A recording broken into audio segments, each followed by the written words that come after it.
미국 시간으로 오늘부터 트럼프 대통령과 이시바 총리 간의 정상회담이 열리게 됩니다. 자, 그런데 일본 내부에서는 경제정책 방향성을 두고 지금 이시바 총리와 우에다 총재 간의 기싸움이 계속되고 있다고 하는데요. 협상력 증대를 위해서 이런 틈을 잘 파고드는 트럼프 대통령이 일본에는 과연 어떤 걸 요구할지에 관심이 모이고 있다고 합니다. 도움 말씀에 한국경제신문의 한상주 논설위원 나와 계십니다. 안녕하십니까? 네, 안녕하십니까? 자, 오늘은 미국 증시보다 우리에게 가장 바라는 사항부터 얘기를 해볼까 하는데 어제 상당히 좋은 낭보가 전해지지 않았습니까? 네, 일단 어제 그 눈이 많이 왔기 때문에 예. 시청자분도 오늘 그 출근하실 때 굉장히 조심하실 필요가 있지 않나 생각하고요. 예. 오늘 뭐 방송이 상당히 빨리 들어왔습니다. 이렇게 당초에 한 30분 이렇게 들어오다가 아마 뒤쪽에 준비한 코너가 있어서 그렇습니다. 이렇게 시간이 왔다 갔다 하니까 저도 좀 헷갈립니다. 예. 일단은 뭐 다른 것보다도 사실 우리 입장에서는 가장 중요한 사항이 어제 발표했죠. 뭐 지금 미국 증시 얘기하고 또 일본 증시 얘기하는 것보다는 예. 이 얘기가 더 해야 되는 게 아닌가 생각합니다. 어제 바라던 유럽의 피치사로부터 한국의 국가신용등급이 그대로 유지됐습니다. 또 전망도 유지됐습니다. 사실 시청자 여러분 지금 입장에서 보면 우리가 계엄이라든가 탄핵이라든가 해서 여러 얘기 나왔습니다는 이것만큼 반가운 얘기가 어디 있습니까? 그렇죠. 그래서 우리가 전국 혼란이 되고 있지만 이 시간을 통해서 진단해 드린 것처럼 경제적으로 미치는 영향은 제한적이다. 또 이번에 한국 경제 시스템이 건전하다. 국가신용등급을 하향 조정할 사항이 아니다. 그래서 피치가 오늘 국가신용등급의 등급과 전망을 그대로 유지했습니다. 조만간 모디스라든가 S&P사도 따라갈 거 이렇게 보이는데요. 예. 아마 같은 결론을 내지 않겠느냐 이렇게 보고 있습니다. 아. 그런 각도에서 사실 이번에 탄핵이라든가 이렇게 계엄이 이끌어지는 과정에서 이것에 대해서 긍정적으로 평가하는 시각이 아닙니다. 시청자 여러분도 이렇게 우리가 갈기갈기 찢어져 있기 때문에 또 이렇게 얘기하면 또 이렇게 뭐 다른 쪽을 예. 찬성하느냐 그렇지 않습니다. 경제 현상은 경제 현상대로 분석해 드립니다. 그렇죠. 그걸 꼭 좀 말씀드리겠습니다. 그런 과정에서 이번에 탄핵과 계엄으로 이끌어지는 전국에서 사실 얼만큼 우리나라가 마치 망하자 하는 식으로 얘기했던 사람들이 얼마나 많습니까? 원달러 환율이 2,000원 간다. 제2의 외환위기 간다. 이런 쪽으로 한국 경제를 극한상으로 몰아갔던 사람. 물론 이 시간을 통해서는 전부 반대 입장을 보였지만 예. 알겠습니다. 이거를 한번 반성해야 되지 않느냐 생각하고요. 그렇죠. 또 최상목 대통령 권한 대응도 정치와 가능한 분리시켜서 경제를 운영하는 것이 일전에도 한번 높이 평가했습니다는 이번에도 그러한 동일한 평가가 나오는 것이 아닌가 생각합니다. 예. 그런 각도에서 사실 우리가 이 피치사의 한국의 국가신용등급을 그대로 유지한 것을 계기로 해서 많은 시사점을 던져주지 않겠냐 하는 생각이 들고요. 또 한 가지 말씀드리면 이번에는 평가사 등을 대상으로 해서 한국 경제 적극 알리기 예. 이것도 굉장히 효과적이었다. 지금부터는 더 강화해야 된다. 지금 최재무 국제협력 대사로 임명하셨는데 이분 굉장히 유능하십니다. 예. 그래서 적극적으로 좀 홍보해서 이렇게 이어갔던 사태를 좀 극복해 나가야 되지 않냐 하는 생각이 듭니다. 알겠습니다. 자, 그리고 지금 각국 정상 간의 회담도 빠르게 추진이 되고 있다고 하는데요. 아무래도 트럼프 대통령과 이시바 총리의 만남이 굉장히 큰 화제가 되지 않겠습니까? 네, 아무래도 오늘 미국 시간으로 예. 7일 날 이렇게 돼서 이게 국제적으로 가장 관심이 상황이죠. 트럼프 모습에서는 이 다운업 방식보다는 탑다운 방식을 결정하겠죠. 그렇죠. 뭐 트럼프의 성격상 보면 바로 그냥 의사결정권이랑 해서 바로 해결하는 방식을 취하고 있는데요. 이게 뭐냐? 기업가 출신이기 때문에 그렇습니다. 기업가 출신은 혁신이라든가 창조를 하기 위해서는 시간이 생명입니다. 예. 그래서 스위스바이스를 비롯해서 집권 일기의 반성을 토대로 해서 지금 뭐냐면 전부 취임 초에 전부 끌어가지 않습니까? 행정명령 그렇죠. 같은 것을. 그게 기업가 출신이다 이렇게 보이됐습니다.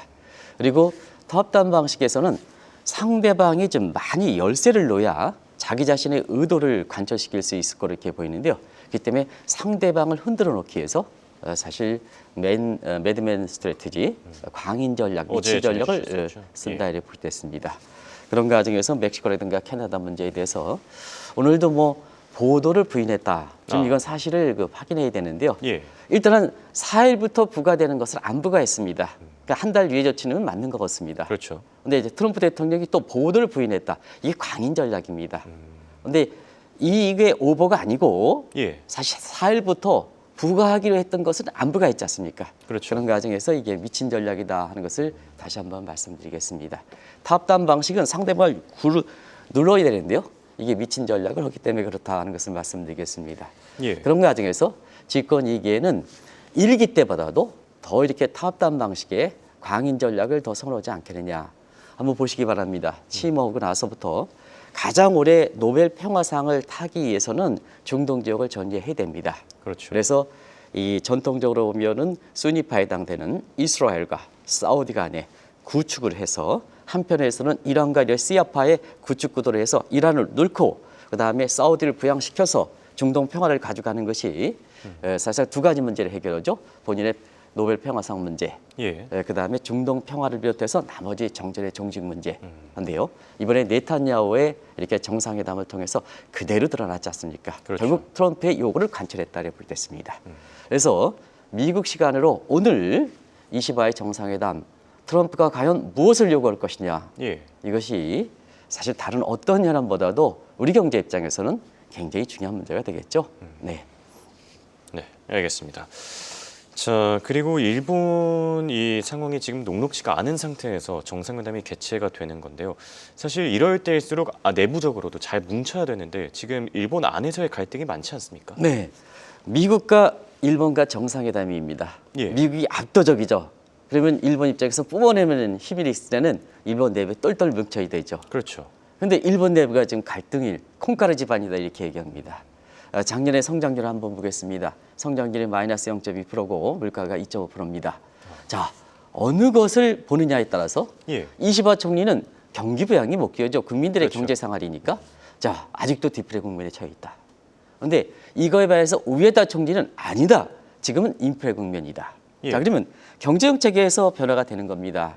자막이 돌아가겠습니다. 경제정책에서 보면 디플레 쪽에 강조하는 디플레 진단하는 이시바 입장에서는 엔저를 포함해서 경기를 부양시켜야 된다는 얘기. 이 예. 경제정책이 이렇게 나오는 거죠.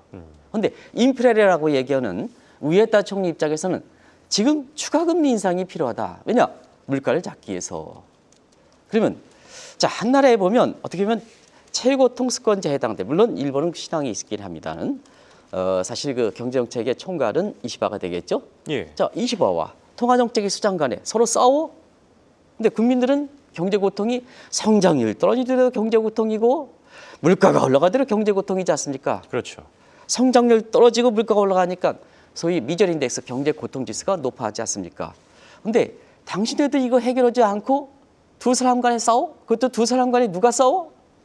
총리와 중앙은행 총재 간에 싸워? 니네들이 경제 안정을 시킬 책임이 있지 않느냐? 우리 경제 고통을 완화시킬 책임이 있는 사람들이 이게 싸워?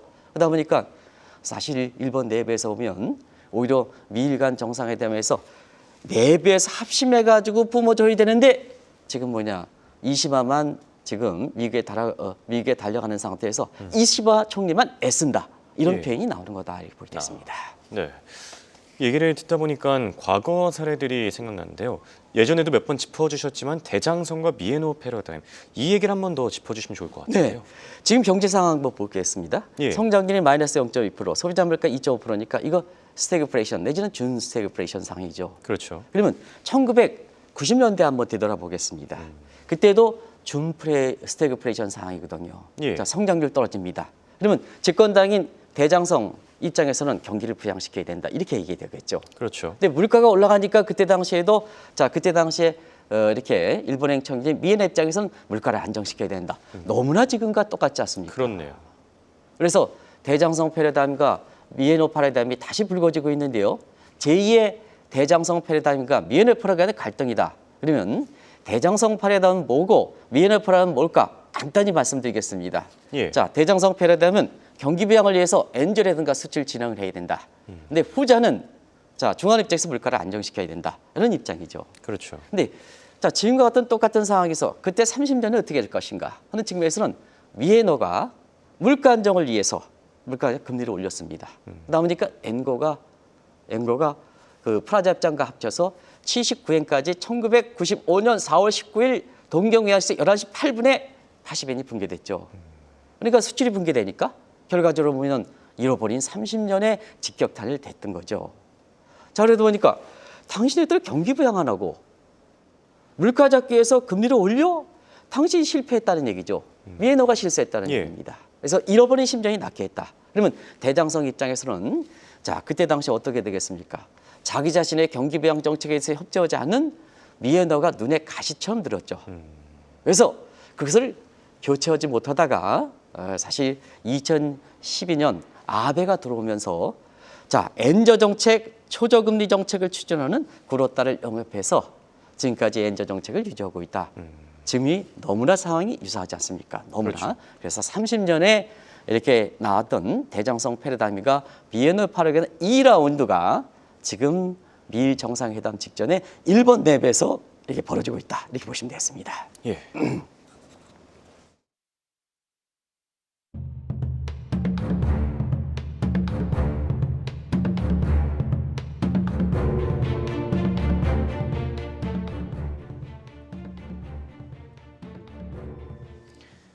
일본 경제 상황이 이렇게 녹록지가 않습니다.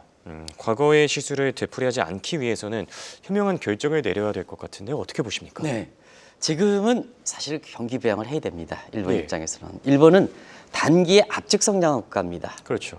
미국처럼 경제 시스템이 정착된 국가도 아니라고 생각합니다. 예. 오죽했으면 1인당 GDP가 한국보다 뒤졌지 않습니까? 1인당 GDP가 한국보다 뒤집힌 상태에서 물가 안정보다는 경기 부양을 해야 되겠죠. 예. 그래서 일본의 지금의 문제를 풀어갈 때는 경기 부양 쪽에 돼야 되는데요. 지금 상태에서 단기 압축 국가의 주어는 입장에서는 사실 통화 정책보다는 재정 정책이 해야 되는데요. 지금은 통화 정책이 중요합니다. 왜냐? 재정 정책을 이끌어갈 수 있는 여건이 안 되죠.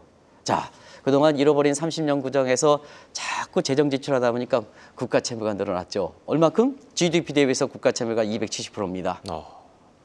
중국 다음으로 세계에서 많습니다. 예. 그런 상태에서 이렇게 국가 채무가 많은 상태에서 재정 지출을 부양하기 위해서는 크라우딩 아웃 이펙트가 나옵니다. 다시 말씀드리면 국가 채무에 여유가 없는 상태에서 이게 경기 부양을 위해서 재정 지출할 때는 국채 발행을 해야 되거든요. 예. 시청자 여러분, 국채 발행을 하면 두 가지 효과가 있겠죠.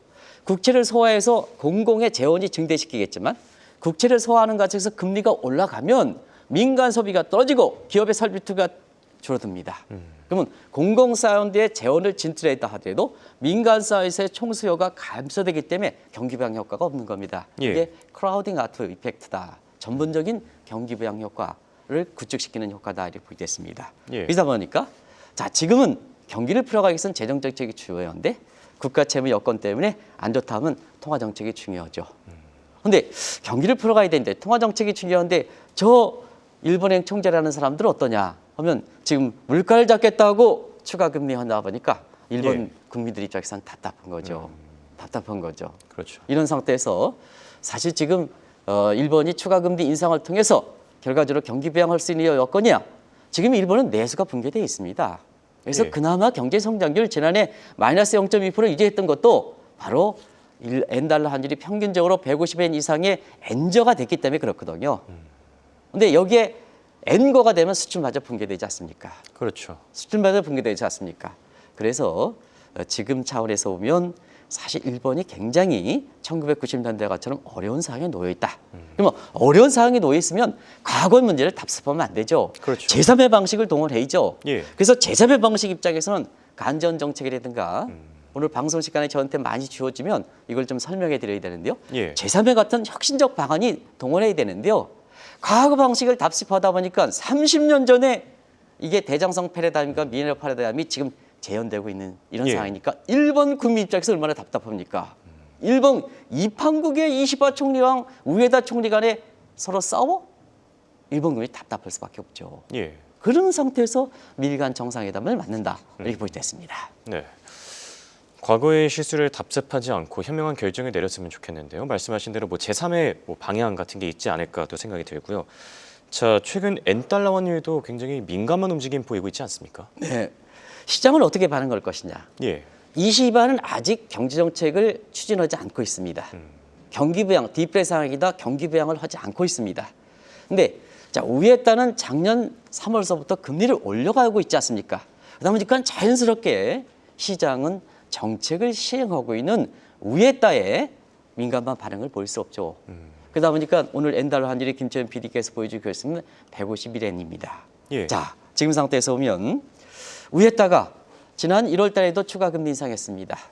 마치 20화를 겨냥하는 듯해서 지금 첫 금리 인상 위에 계속해서 추가 금리 인상을 해서 지금 엔달러 환율이 이렇게 미일 정상회담 직전에 사실 오늘 달러 인덱스는 올랐거든요. 예, 그렇죠. 그러면 그 국면으로 본다면 사실 엔달러 환율은 올라가야 되거든요. 엔저가 돼야 되거든요. 예. 그런데 엔달러 환율이 150엔을 거꾸로 떠지는 모습을 보인 것도 바로 이런 측면의 해석이 가능하다 이렇게 됐습니다. 자, 계속해서 추가 금리 인상한다. 당신 20화 총리가 어떻게든 간에 추가 금리 인상한다. 두 가지가 관심이죠. 하나는 추가 금리 인상 시기를 어떻게 될 것이냐. 예. 올해 연내 지금 0.5%의 기준금리를 1% 올리느냐. 이 여부가 상당히 중요할 거로 이렇게 봅니다.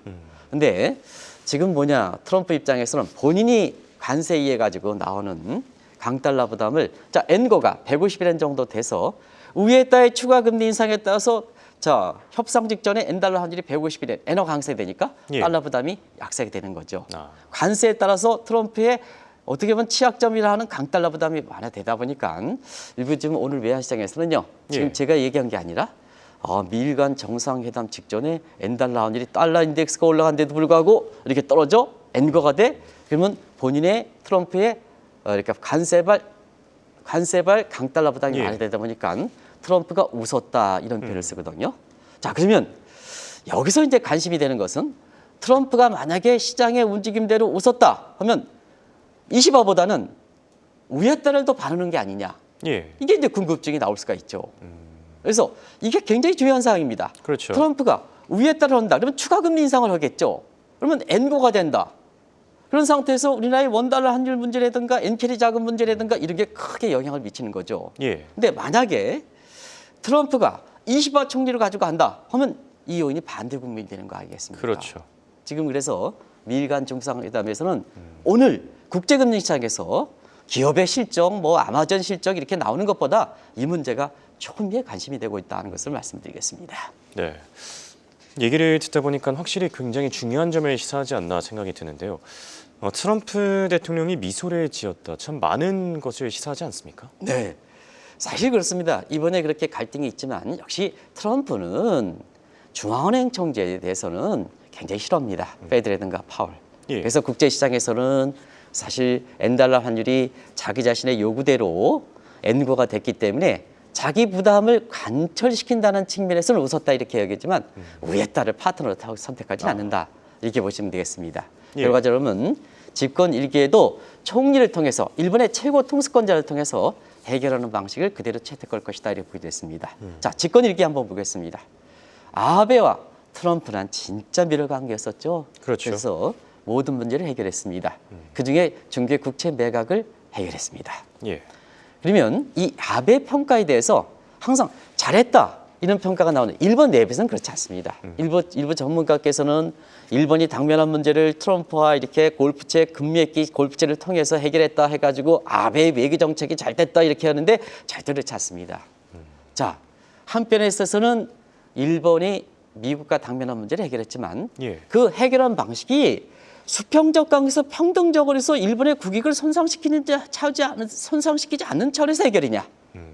굴욕적 관계에서 일본의 국익을 훼손시키는 차원에서의 이렇게 해결이냐. 이건 잘못 평가가 달리 나올 수밖에 그렇죠. 없죠. 그래서 아베에 대해서 다른 평가가 나오는 것은 결국 국채 매각을 위해서 중개 국채 매입을 사들이기 위해서 결과적으로 외화가 소진됐다 이렇게 나오는 겁니다. 예. 그런 차원에서 지금 집권 이게 아베와 지금 이시바와 트럼프 간에 지금 조만간 만나는데요. 역시 트럼프가 갖고 있는 문제를 해결하지 않겠느냐. 그래서 일전에도 그 문제를 중개 국채 매각은 이번에도 요구할 것이다. 예. 근데 추가 금리 일본의 추가 금리 요구는 요구하지 않을 것이다. 아. 이렇게 보시면 되겠습니다. 그래서 중개 국채 매각이다. 자, 그러면 미국 입장에서는 작년에 8사 효과도 됐습니다는 지금 엔달러 환율이 예.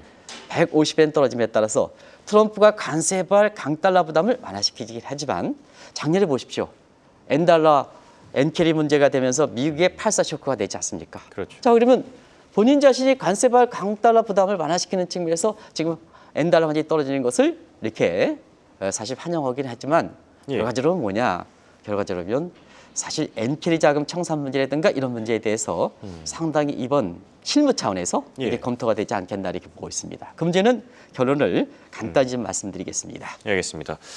자, 결론을 맺어보도록 할 텐데요. 방금 전에 얘기해 주신 엔캐리 자금 청산 어떻게 보십니까? 네, 트럼프는 기업가 출신이기 때문에 사실 지금의 달러 강세가 나오면 많은 전문가들이 약달러를 바를 것이다. 그렇지는 않습니다. 트럼프는 기업에서 지금 국익을 하는 국가의 통수권자입니다.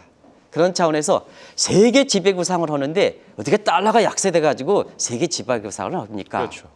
안정된 달러 위주의 미국의 지배 질서라는 얘기입니다. 그 기업가 출신이기 때문에 달러 약세를 바란다. 오늘 베센트가 그렇지 않습니까? 베센트는 확실하게 오늘 강달러에 대한 강달러를 얘기를 원한다고 했었죠. 있는 거 예. 아니겠습니까? 그런 쪽에 전문가들이 시각이 있는데 그렇지 않습니다. 그래서 국익을 바라는 시기입니다. 국익을 바랄 때 어떻게 달러 약세를 바랍니까? 그렇죠. 안 되는 거죠. 일기 때도 보겠습니다. 일기 때 달러가 어떻게 되냐? 달러 인덱스를 기준으로 하겠습니다. 달러 인덱스가 5년 평균이 95입니다. 오바마저에서는 이것이 85분이 안 됩니다. 예. 공화당 전통을 지켰지 않습니까? 그런 측면에서는 일부 전문가라는 사람이 기업은 주식일 때 달러 약세를 바른다. 베센트가 강달러를 바른다는 거 아니겠습니까? 그리고 트럼프는 기업 출신에서 국가를 대표하는 사람입니다. 그리고 마가를 이렇게 구상하는 사람입니다. 어떻게 약달러를 바라겠습니까? 이런 측면에서 이번에는 결과적으로 보면 뭐 1차 에너지 분야의 LNG 다 알려져 있죠. 예. 일본의 수입 비중이 좀 적습니다. 이거 요구할 거로 이렇게 보이고요. 나머지 문제에 있어서는 나중에 결과가 나오면 보도록 하겠습니다. 알겠습니다. 지금까지 두 말씀에 한국경제신문의 한상준 논설위원이었습니다. 대단히 고맙습니다. 네, 고맙습니다.